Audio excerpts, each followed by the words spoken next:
ζώνες, που θα αντιμετωπίσουν υπεροπτικά των χειρών αυτά των θεωρητικών.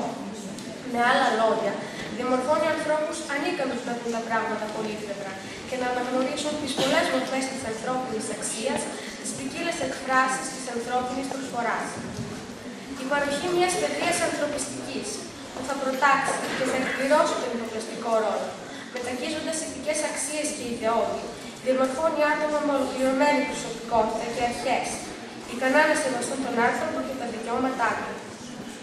Μια τέτοια εκπαίδευση, πολύπλευρη, φέρνει σε επαφή και γνωριμία με την εθνική ιστορία και τον πολιτισμό των λαών, ώστε να συνειδητοποιήσει κανείς από νέος, να αναγνωρίζει την ιδιαίτερη αξία κάθε έθνους και να μην προβαίνει σε εύκολες, αβασάνιστες κρίσεις και κατακρίσεις. Συμπερασματικά, μπορούμε να πούμε ότι ο ρατσισμός έχει μόνο αρνητικές επιπτώσεις στη ζωή του ανθρώπου. Την επηρεάζει καταλυτικά, καλλιεργώντας πνεύμα εγωισμού και μυσαλλοδοξίας, παραγγελώντας τον ουσιαστικά να αποποιηθεί την ανθρωπιά. Μπορεί λοιπόν για την ισότητα των ανθρώπων να κερδίθηκαν σημαντικές νίκες. Τα φαινόμενα όμως αναβίωσης στατιστικών συμπεριφορών, ακόμα και στα σχολεία, αποδεικνύουν πως το αίτημα για ισότιμες σχέσεις στην πολυπολιτισμική κοινωνία που ζούμε εξακολουθεί να παραμένει επίκαιρο.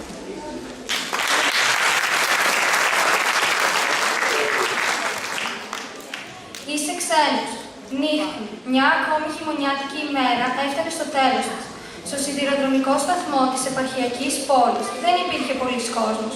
Δεν υπήρχε άλλο δρομολόγιο και οι λιγοστοί επιβάτες που αποβιβάστηκαν από το τελευταίο τρένο βιάστηκαν να κατευθυνθούν στα σπίτια τους. Μόνο ένας νεαρός φαινόταν να μην έχει που να πάει. Έκανε βόλτες σαν χαμένος και από τα ρούχα του καταλάβαινες ότι ήταν αρκετά ταλαιπωρημένος. Σε λίγο εμφανίστηκε μια ομάδα καλοντημένων εφήβων. Μιλούσαν δυνατά για την καινούργια συσκευή κινητού τηλεφώνου που μόλις αμπόρεσε ένας από την παρέα τους. Έκαναν πλάκα μεταξύ τους και φαίνονταν να διασκεδάζουν. Πέρασαν από δίπλα τους, χωρίς να του δώσουν σημασία. Τι ωραία να ήμουν ένας από αυτούς, σκέφτηκε. Εγώ όμως είμαι σε μια ξένη χώρα, χωρίς χρήματα και πρέπει να δουλέψω σκληρά. Χρειάζεται να στείλω χρήματα στην οικογένειά μου, εκεί, μακριά στην πατρίδα. Ξαφνικά, ένας από τους καλοντημένους νεαρούς γυρίζει προς το μέρος του και του φωνάζει. Βρωμιάρη, τι ζητάς εδώ, γύρνα στη χώρα σου. Και χωρίς να προλάβει να αντιδράσει, του δίνει μια σπρωξιά και τον πετάει κατά γης. Τα άλλα παιδιά της παρέας παρακολουθούσαν χωρίς να αντιδρούν. Ο πιο συναισθαλμένος της παρέας, διστακτικά, τόλμησε να τους πει. Δεν θα θέλατε να βρίσκεστε στη θέση μου. Δεν ξέρετε ποιες συνθήκες τον ανάγκασαν να έρθει στη χώρα μας. Οι άλλοι τον κοίταξαν απαξιωτικά και του φώναξαν κατάμετρα. Κάτσε εδώ, να του κάνεις παρέα τώρα. Και χωρίς άλλη κουβέντα τον παράτησαν μαζί με τον αλλοδαπό. Συγχώρεσέ τους, είπε στρεφόμενος προς τον νεαρό που ήταν πεσμένος στο πεζοδρόμιο και του έδωσε το χέρι να τον σηκώσει. Έφυγε, έχοντας στο νου του το βλέμμα εμπιστοσύνης και ευγνωμοσύνης με το οποίο τον κοίταξε.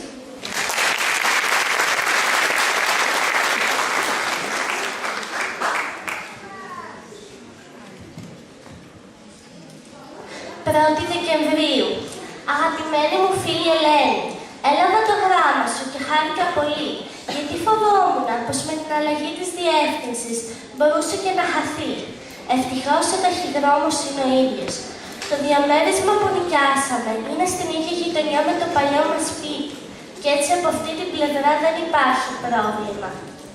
Το πρόβλημα είναι οι νέοι μας γείτονες. Θέλω να πω, οι ένικοι των άλλων διαμερισμάτων, οι οποίοι όταν έμαθαν από τον διαχειριστή της πολυκατοικίας πως είμαστε από την Αλβανία, άρχισαν να μαζεύουν υπογραφές για να μας διώξουν. Δεν θέλουν, λέει, να ζουν κάτω από την ίδια στέγη με ανθρώπους για τους οποίους δεν ξέρουν από πού κρατάει σκούφια τους και τι καπνό φουμάρουν. Προημερών, η μαμά συνάντησε στο ασανσέρ την κυρία που μένει ακριβώς από κάτω από το δικό μας διαμέρισμα. Την καλημέρισε και όταν της είπε ποια είναι, η κυρία αυτή άρχισε να βρίζει τη μαμά και να την κατηγορεί πως τα είχα κάνει θόρυβο και την ενοχλούμε. Τι ζητάτε στην Ελλάδα, της είπε, εδώ ζουνε τίμιοι άνθρωποι. Δεν θέλουμε μαχαιροβγάλτες μέσα στο σπίτι μας, να ξεκουμπιστείτε και να φύγετε. Η μαμά δεν μίλησε καθόλου. Τι να της έλεγε? Χθες είχαμε καινούργιο επεισόδιο. Ένας άλλος ένικος συνάντησε στο διάδρομο τον αδελφό μου και τον αποκάλεσε βρωμοαλβανό. Ο Σπύρος ήρθε στο σπίτι σε κακά χάλια. Τα έβαλε με τη μαμά. Δεν είναι ανάγκη να λες όλο τον κόσμο πως είμαστε από την Αλβανία, της είπε. Όταν γύρισε ο μπαμπάς από τη δουλειά του, πήγε και βρήκε τον ιδιοκτήτη του διαμερίσματος. Τι θα γίνει με αυτή την κατάσταση, τον ρώτησε. Τι να κάνουμε, υπάρχουν και ρατσιστές, του απάντησε εκείνος και τον διαβεβαίωσε πως με τον καιρό θα τους περάσει. Αυτούς μπορεί να τους περάσει. Εμάς όμως η ζωή μας έχει γίνει κόλαση. Γιατί δεν καταλαβαίνουν πόσο πολύ μας πληγώνουν. Εμείς δεν βλάψαμε κανέναν. Τι διαφορά έχει αν είσαι Αλβανός, Έλληνας, Τούρκος, Νιγηριανός, όλοι πλάσματα του Θεού είμαστε. Γιατί μερικοί άνθρωποι γίνονται τόσο κακοί, γιατί δεν μπορούν να ανοιχτούν το διαφορετικό. Φοβάμαι, Ελένη, πως δεν μπορείς να με νιώσεις. Δεν φταίς εσύ. Εσύ είσαι τυχερή. Ποτέ δεν θα αντιμετωπίσεις μια παρόμοια κατάσταση. Δεν θα δεις ποτέ το φόβο στα μάτια του γειτονά σου. Εσύ τα έχεις όλα. Οικονομική άνεση, ομορφιά, έρωτα, η ζωή είναι δική σου. Ενώ εγώ δεν μπορώ να συνεχίσω το γράμμα μου. Ένας κόμπος έχει σταθεί στο λαιμό μου και με πνίγει. Βερόνικα.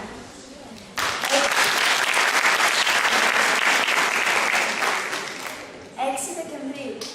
Αγαπημένη μου Βερόνικα, πολύ στενοχωρήθηκα με όσα δυσάρεστα σας συμβαίνουν τώρα τελευταία. Έχεις δίκιο. Η ζωή καμιά φορά είναι πολύ σκληρή μαζί μας. Όμως να θυμάσαι πως ο δρόμος για τον παράδεισο είναι μακρύς. Αυτό μου το έλεγε ο μπαμπάς μου όταν ήμουν μικρή. Τότε δεν καταλάβαινα τι ακριβώς ήθελε να πει. Τώρα ξέρω. Οι άνθρωποι που μένουν στην πολυκατοικία σας είναι, τι να πω, πώς θα τους χαρακτηρίσω. Συμμερίζομαι απολύτως την αγανάκτησή σου. Ιδιαίτερα συμφωνώ με αυτό που γράφεις, πως ο περισσότερος κόσμος δεν μπορεί να ανεχτεί το διαφορετικό. Αδιαφορεί για τον ανάπηρο, συχαίνεται το μελαμψό, νιώθει μίσος για όποιον δεν δίνεται, δεν χτενίζεται ή δεν σκέφτεται όπως αυτός. Το χειρότερο όμως δεν είναι να διαβάζεις το φόβο στα μάτια του άλλου. Εκείνο που εμένα με πληγώνει είναι ο ίκτος και η υποκρισία. Συχαίνομαι τους δίθεν διακριτικούς. Αυτούς που καμώνονται πως δεν αντιλαμβάνονται το πρόβλημά σου. Αυτούς που σε βρίσκουν ανήμπορο και σε προσπερνούν ή βιάζονται να στρέψουν αλλού το βλέμμα. Αυτοί είναι οι χειρότεροι. Είμαι βέβαιη πως πολύ γρήγορα οι γείτονές σας θα αντιληφθούν το λάθος τους. Θα δεις, όταν διαπιστώσουν πως είστε μια φιλήσυχη οικογένεια, οι φόβοι τους θα παραμεριστούν. Θα καταλάβουν πως ο κάθε ξένος δεν είναι και κακοποιός. Δεν σου γράφω περισσότερα, γιατί αύριο είναι μεγάλη μέρα. Θα δώσουμε το τρίτο αγώνα στο μπάσκετ. Πρέπει να κοιμηθώ νωρίς για να είμαι σε φόρμα. 1000 γλυκά φιλάκια, Ελένη.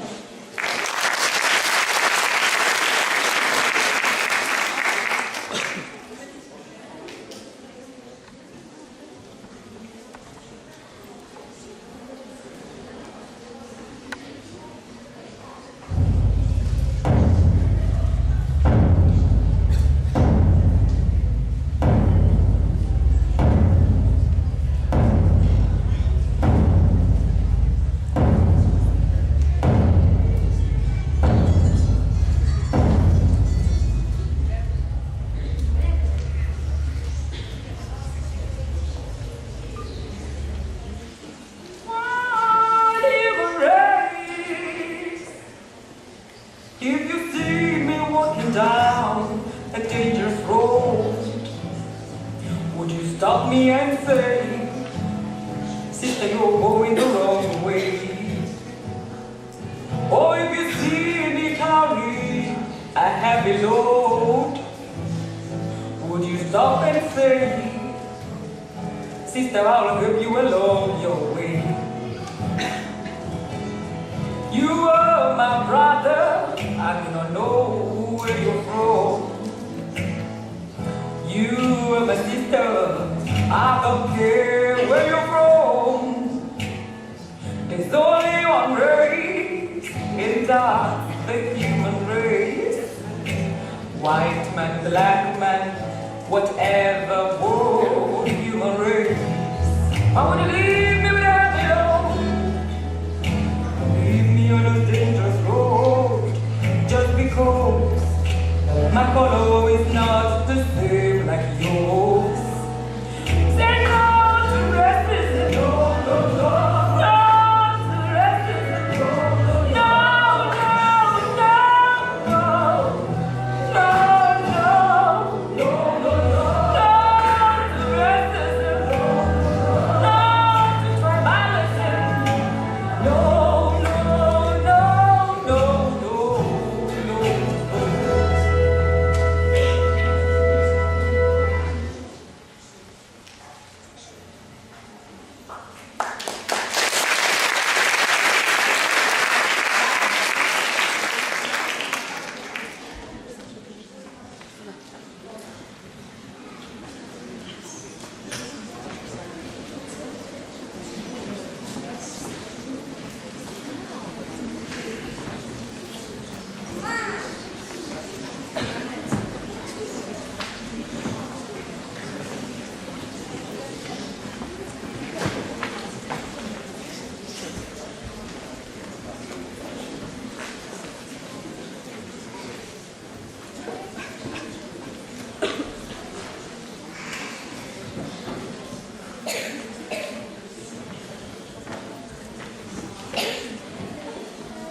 Ευχαριστώ.